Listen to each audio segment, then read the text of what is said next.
वो खुल के कह रहे हैं हम तुम्हारे साथ हैं। लेकिन मुझे अब तक OIC अरब लीग में से चलो खामा खाई कुछ भी ये लाइन जो है मैं देखना चाह रहा हूं कि कोई एक कहे, कोई एक मुल्क ईरान को छोड़ दें कि हम तुम्हारे शाना बशाना है, भले वो जबानी दावा हो, लेकिन ये लाइन भी मुझे देखने को नहीं मिल रही है। वो नारे लगा रहे हैं हमास हमास हमास। अब इस पे असर क्या होगा? जहां जहां मुसलमान दुनिया में बैठा है वो इसके भुगतेगा। वो चाहता ही नहीं इजराइल को यार कि इजराइल रहे। मैं आपको बता रहा हूं, आप पाकिस्तान चले जाओ, दूर क्यों जाना, इतना बगल में पाकिस्तान है, पाकिस्तानियों से पूछ लो। वो नहीं चाहते टू स्टेट सोल्यूशन, वो नहीं चाहते। वो वहां पे जहां पे इजराइल है वहां पे चाहते हैं कि वहां पे पूरा पैलेस्टीनियंस का कब्जा हो और यहूदियों को मार के फेंक दो समंदर।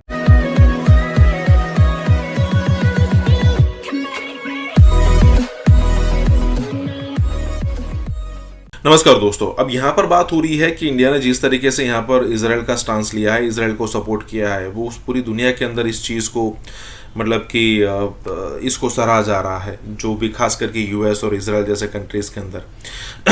लेकिन बात यहाँ पर ये हो रही है कि जिस तरीके से इंडिया ने यहाँ पर खुलकर सपोर्ट किया है, क्या कोई भी इस्लामिक मुल्क, इस्लामिक कंट्री, इस्लामिक देश, खास करके OIC या फिर आप दूसरा भी ऑप्शन एक काउंट कर सकते हो कि क्या OIC ने यहाँ पर खुलकर कोई बात की है पैलेस्टीन या फिर हमास के सपोर्ट में। हालांकि ईरान सपोर्ट करता है, लेकिन ईरान और इजराइल की एक अलग लेवल की दुश्मनी है और हमास को सपोर्ट ईरान ही करता है, फंडिंग भी ईरान करता है, उसको हथियार भी ईरान ही सपोर्ट करता है, चाहे वो किसी भी रूट से कर रहा हो। और जब ऐसी सिचुएशन आती है ना, तब वो ईरान का सपोर्ट करना डेफिनेटली होता है। लेकिन एक पहले ज़रा आज से 5-10 साल पहले की अगर आप सिचुएशन देखो ना, तो सऊदी हुई, हर कोई कंट्री, कतर कर लीजिए, टर्की काउंट कर लीजिए, हर कोई कंट्री इसको सपोर्ट किया करता था, पैलेस्टीन और हमास को। लेकिन आज उसमें से कोई भी कंट्री सपोर्ट करने के लिए नहीं आ रहा है। ऊपर से ऐसा हो रहा है कि जो इजराइल को सपोर्ट करने वाले जो कंट्रीज़ है ना, उसकी संख्या बढ़ती जा रही है। इसी के साथ ये वीडियो शुरू करते हैं। 6000 बम गिराए हैं कितने दिनों में? 6 दिन नहीं, 4 या 5 दिन, 3-4 दिनों में। इसके क्योंकि इस तरह समझ नहीं आती ना 6000 बम का मतलब क्या है। मैं थोड़ा सा कंपेयर कराना चाह रहा हूँ। 2014 से लेकर 2019 तक जो अमेरिका की एयर कैंपेन, सिर्फ अमेरिका की जो कोलिशन, US कोलिशन की एयर कैंपेन चली थी दाइश के खिलाफ शाम और इराक में, उसमें हर माह 2 से 5000 बम गिराए गए। ठीक है, हाँ, यहाँ 3 दिनों में 6000 बम गिराए गए और वो एक वाइड स्प्रेड एरिया था। अच्छा, एक मैं अभी एक कतर के एक प्रोफेसर हैं, उनका एनालिसिस पढ़ रहा था कि इस वक्त नेतन्याहू के माइंड में क्या चल रहा है। उन्होंने 3 ऑप्शन दिए हैं। उन्होंने कहा पहला ऑप्शन तो ये है कि मुसलसल जो है बमबारी को जारी रखा जाए, लेकिन उसमें ख़तरा ये है कि रफ्ता रफ्ता बैन अल-अक़वामी राय आमा जो है वो चेंज होनी शुरू हो जाएगी। कैपिटल्स की तो नहीं चेंज। अच्छा, अवामी सतह पे वो बात कर रहे हैं। दूसरा ऑप्शन ये है कि हालात को इसी तरह जो है बिल्कुल स्क्रू टाइट रखा जाए और इस दौरान जो असल प्राइस है और वो है मगरबी किनारा, उसकी एनेक्सेशन का इसी हड़ाहुड़ी में अगर ऐलान हो जाए तो बहुत ज़्यादा शोर नहीं होगा। ये अच्छा। तीसरा ऑप्शन ये है कि इतने हालात तंग कर दिए जाएं, तो ये जो प्रोफेसर साहब है, इनका एनालिसिस ये है कि मिस्र राजी है, वहाँ वो रिफ्यूजी कैंप बना देंगे, अमेरिका फुल सपोर्ट करेगा और बम्बार्डमेंट का जो प्रेशर है और जो नाकाबंदी का प्रेशर है, इनकी कैलकुलेशन ये है कि कम से कम आधी आबादी अगर गजा की उसे धकेल दिया जाए सिनाई की तरफ, तो बाकी आधी से निमटना जो है निस्बतन आसान होगा। और ये सेकंड नकबा जी जो है गजा की हद तक, इसलिए कि जो वापस जाएंगे उनके लिए वापसी तकरीबन नामुमकिन होगी। तो लॉन्ग टर्म या शॉर्ट टर्म जो भी कह लें, ये स्ट्रेटेजी है। अच्छा, और मगरबी दुनिया प्रैक्टिकली आप देख ही रहे हैं कि शाना बशाना खड़ी है। मसलन वो खुल के कह रहे हैं हम तुम्हारे साथ हैं, लेकिन मुझे अब तक OIC अरब लीग में से चलो खामा खाई कुछ भी ये लाइन जो है मैं देखना चाह रहा हूँ कि कोई एक कहे, कोई एक मुल्क ईरान को छोड़ दें कि हम तुम्हारे शाना बशाना है, भले वो जबानी दावा हो, लेकिन ये लाइन भी मुझे देखने को नहीं मिल रही है। वो चाहता ही नहीं इजराइल को यार कि इजराइल रहे। मैं आपको बता रहा हूं, आप पाकिस्तान चले जाओ, दूर क्यों जाना, इतना बगल में पाकिस्तान है, पाकिस्तानियों से पूछ लो। वो नहीं चाहते टू स्टेट सोल्यूशन, वो नहीं चाहते। वो वहां पे जहां पे इजराइल है वहां पे चाहते हैं कि वहां पे पूरा पैलेस्टीनियंस का कब्जा हो और यहूदियों को मार के फेंक दो समुद्र के अंदर। हमास यही कहता है। इजराइल ने तो बोला था, इजराइल ने ऑफर करा था कि 2 स्टेट सोल्यूशन करते हैं, जमीन का लेन देन करके खत्म करते हैं, तुम अपने खुशी रहो, मैं इधर खुश रहते हैं, अपना कहानी खत्म। हमास ने माना? नहीं माना। हमास ने सबोटाज कर दिया, ईरान ने सबोटाज कर दिया, भाई हिजबुल्लाह ने सबोटाज कर दिया, सीरिया अटैक कर रहा है वहां से। ये क्यों हो रहा है? ये हो क्यों रहा है? आप ये समझो ना कि ये चक्कर क्या है पूरा। ये चक्कर ये है कि 2 स्टेट सोल्यूशन क्या है, ठीक है, कि पहली जो हमारी बाउंड्रीज थी वहां पे चले जाएंगे। अब लोग कहते हैं इजराइल ने फिलिस्तीन का एरिया घेर लिया, वो तो घेरेगा ही। अरे बेवकूफ के बच्चों, तुमने अटैक क्यों करा उसके ऊपर? तुमने हमला क्यों करा इजराइल के ऊपर?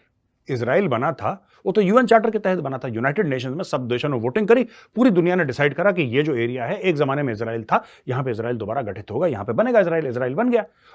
वो नारे लगा रहे हैं हमास हमास हमास।